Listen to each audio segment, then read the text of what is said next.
Hello guys! Welcome again to my channel, Moment Cooking Vlog, at magluluto tayo ng isang masarap na pagkain.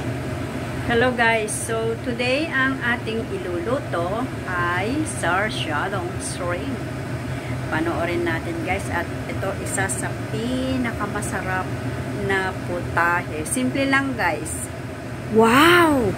Sarsyadong shrimp! Siyempre, ang mga sangkap na gagamitin natin ay yung lagyan natin ng kinchay, a little bit, and spring onion. Shrimp, siyempre, kamatis, at ginger, at bawang sibuyas. Ayan guys, at siyempre meron tayong itlog. Pag sinabi natin sarsyado kasi, natural may itlog yan. Diba guys? At siyempre, yummy! Ito. Lagyan din natin ng konting asin at pepper. Konti lang. Ayan. Konti pero napadami naman.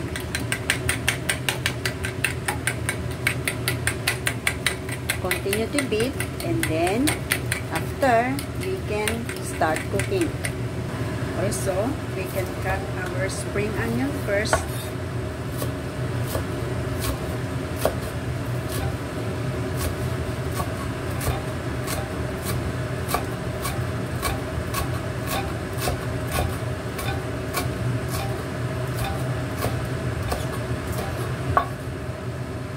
Just like that, and our kinchay.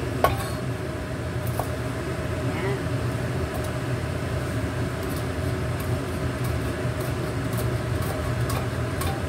Optional lang kung ayaw nyong lagyan ng kinchay, okay lang naman. Pero ako, gustong-gusto ko guys. Kasi masarap. Gusto ko rin ng kinchay. Aroma niya. Dagdag pa sa interest sa ating ulam na sarsyadong shrimp. At ayan na nga guys, umpisa na natin magluto. Huwag masyadong maraming mantika. At kapag mainit na yung wok, ilagay na natin ang ating garlic. Ayan.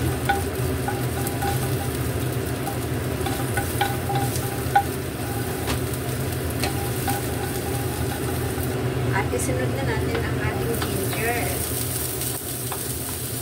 Ayan. Then, continue to saute. Ngayon, isunod na natin ang ating sibuyas.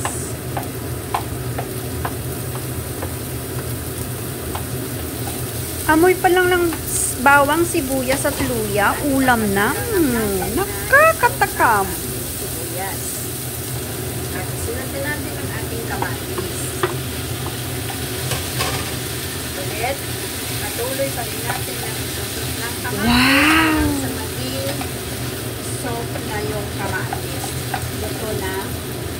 Tapos, isunod na natin yung ating shrimp. Mamaya lamang pagkaluto na ang ating kamatis. Lagyan po natin ng konting asin at konting nor. Ayan. Then, mix well. Pwede natin lagyan ng konting tubig para maluto yung ating kamatis. Hayaan lang natin na maluto. Takpan natin. Let's check. Wow. Wow. Pwede na guys. Make sure na nahugasan ng malinis ang ating shrimp.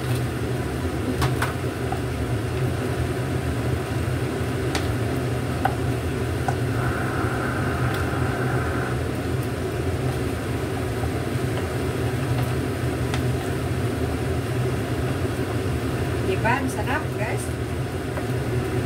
Pero takpan lang muna natin para siguradong maluto ang ating shrimp. Time check. Tignan natin guys kung luto na. Pwede na natin ilagay ang ating itlog. Wow! Super yummy guys. Wow! Talaga naman.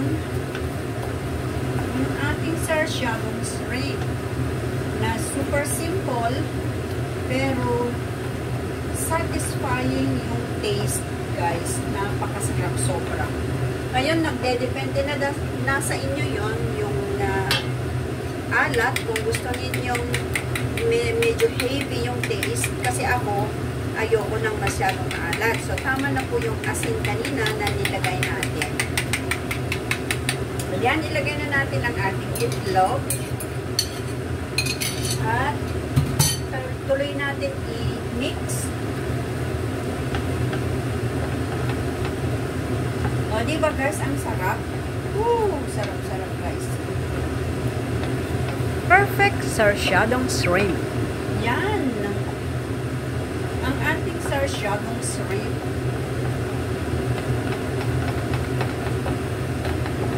O, diba guys?